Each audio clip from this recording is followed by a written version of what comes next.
We are looking skyward towards a chestnut tree.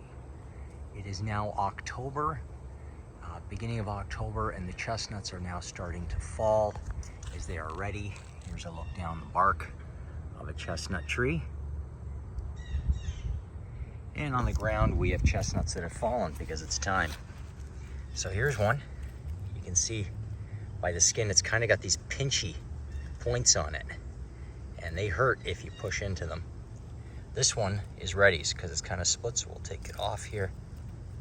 And there inside you see a very shiny, ripe, ready chestnut.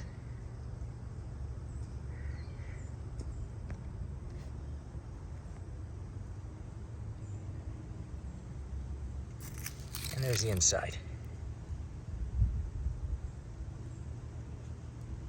And you can see a good look there at the pinchies.